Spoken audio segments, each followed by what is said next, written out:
તો મહીસાગર જિલ્લા આમ આદમી પાર્ટી દ્વારા વડોદરામાં બોટ પલટી ખાવાની ઘટનામાં મૃત્યુ પામેલાઓની મીણબત્તી પ્રગટાવી મૌન પાળી શ્રદ્ધાંજલિ અર્પણ કરવામાં આવી હતી। જ્યારે વડોદરા શહેરમાં આવેલ હરણી તળાવમાં બોટ પલટી જતા દુર્ઘટના સર્જાઈ હતી, જેમાં પ્રવાસ અર્થે આવેલા 13 બાળકો અને 2 શિક્ષકોના મોત થયા હતા। ત્યારે આ સમગ્ર ઘટનાને લઈને ગુજરાત રાજ્ય શોકમય બન્યું છે। ત્યારે મહીસાગર જિલ્લા આમ આદમી પાર્ટીના લુણાવાડા નગરમાં આવેલ કોટેજ ચોકડી ખાતે એકત્રિત થઈ અને મીણબત્તી પ્રગટાવીને મૌન પાળીને તમામ મૃતકોને ભાવભીની શ્રદ્ધાંજલિ અર્પણ કરી હતી। આ કાર્યક્રમમાં આમ આદમી પાર્ટીના મોટી સંખ્યામાં કાર્યકરો ઉપસ્થિત રહ્યા હતા। પ્રભુને મૃતકોની આત્માને શાંતિ મળે તે માટે પ્રાર્થના કરી હતી।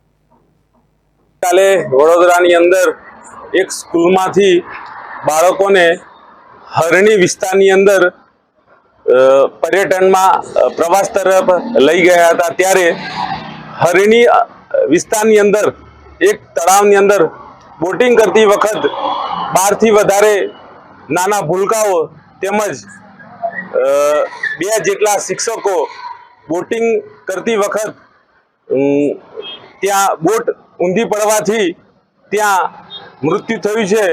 त्यारे ए बाळकोने तेमज शिक्षकोने महीसागर जिला आम आदमी पार्टी वती एमने श्रद्धांजलि अर्पित करीए छीए। तेमज एमना परिवारजनोने आ दुखद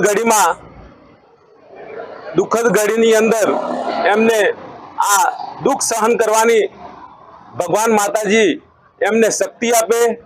आवी दुर्घटना गुजरातनी अंदर अनेक वार थती आवी छे, त्यारे आ दुर्घटनानी जवाबदारी सरकारनी, अधिकारीनी के कॉन्ट्राक्टरनी ए सरकारनी जे नैतिक जवाबदारी छे के आ दुर्घटनानी अंदर जे मळतिया होय एमने तात्कालिक एरेस्ट करीने एमने मोटामां मोटी सजा करवामां आवे एवी आम आदमी पार्टीनी मांग छे।